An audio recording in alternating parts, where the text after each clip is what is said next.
All right, so let's talk about this getting Trump off the ballot situation. So, as usual, political conversations in this country are ridiculous, in my view. I hear people talking about they shouldn't remove him from the ballot because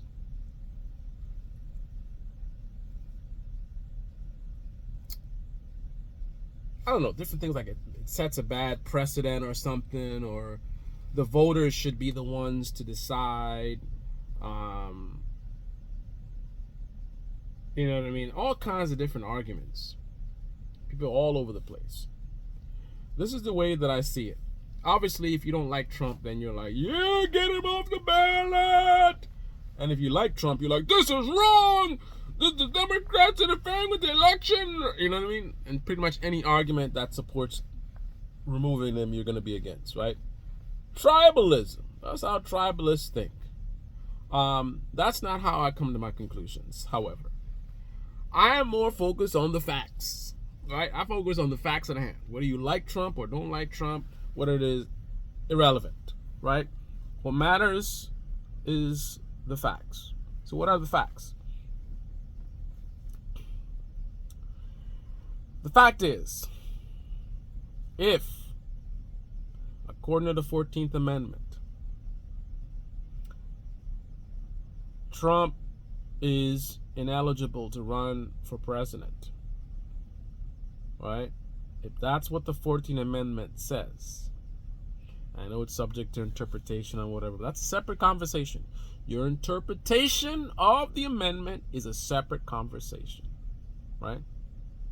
If you disagree with the interpretation of the amendment, then that will be a more sensible conversation to have, right? If you want to focus on, this is not what the amendment means, like if you want to talk about interpretation of the amendment, that is a more adult conversation to have.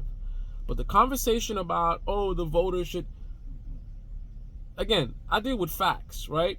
If the 14th Amendment says he's not eligible, then he's not eligible.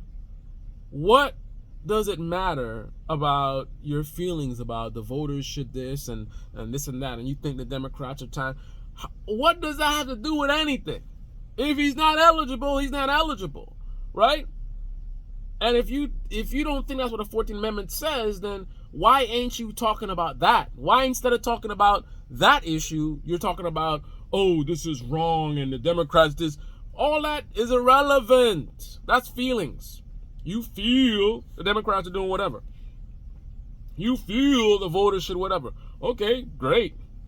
I feel I should be 100 millionaire. Right? You can feel whatever you want to feel, but the facts are the facts. And I know people love to move the goalposts, so they're sitting here talking about their feelings, and then I make this point, then it's going to be, but the 14th Amendment doesn't.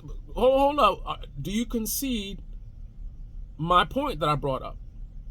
The fact that you sitting there talking about, the Democrat, this is irrelevant. Like, first concede the point. Be like, okay, you're right.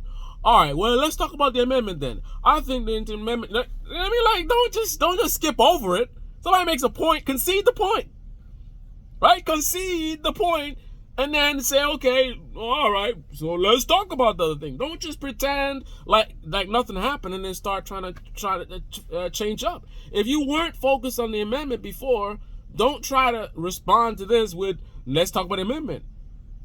First, agree or disagree with me that the fact is, all that stuff you guys been talking about doesn't matter, right?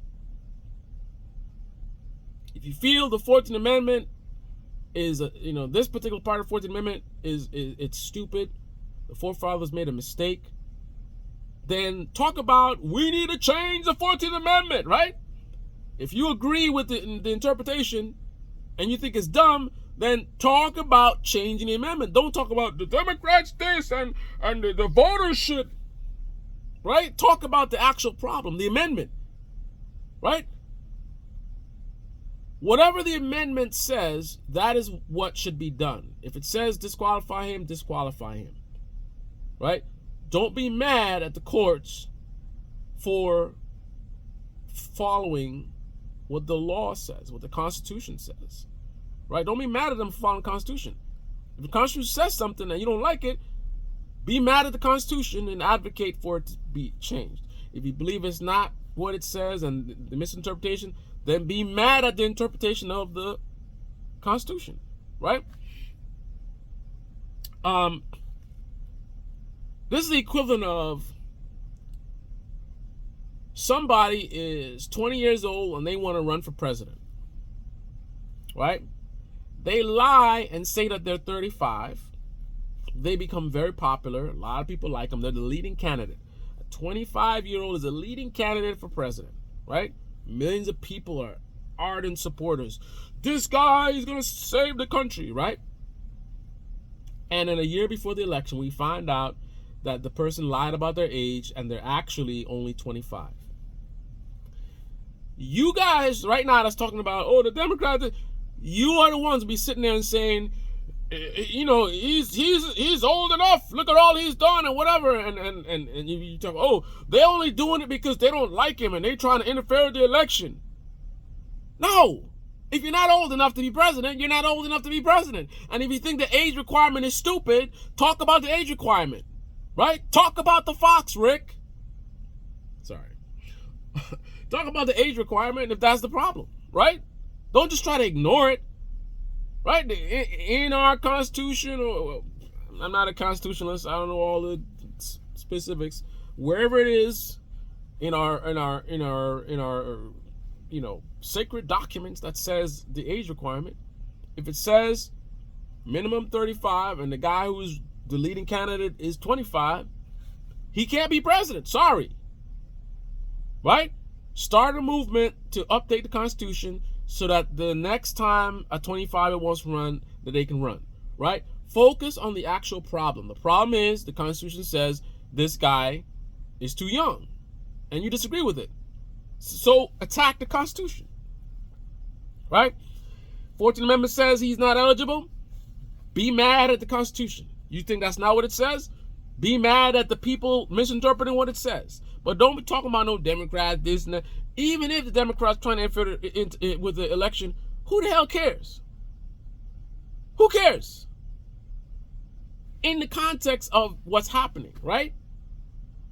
If you got a problem with them, instead of trying to win the right way, they doing all kind of like this and that, okay, that's a separate conversation. But this conversation is he eligible to run for president or not, right? Them potentially taking advantage of, you know, potential that he's not eligible, right? That's besides the point. It's almost like the manager at your job is a rapist, right? And somebody who wants their job found this out, right? So they go to the police and they're like, my manager is a rapist, right? They don't care about the rapes. They just want the job, right? They want to take his job. That's why they're doing it. But who cares? Does it matter? So you go to the police, like, this guy's a rapist, and you're like, he's only bringing it up because he's trying to take the boss's job. Really?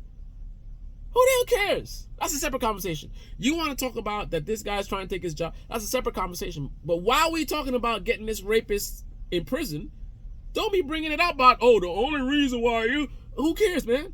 The only reason Democrats, because they try and, okay, who cares? Is he eligible or is he not eligible? Focus on the facts. Is he eligible? Is he not eligible? That's the only thing that matters. What Democrats trying to do, don't care. Doesn't matter, irrelevant. Right? You feel that the voters should whatever, irrelevant. In a court of law, what you feel is irrelevant. What matters is what the law states. If the law states he's ineligible, he's ineligible and he should be removed.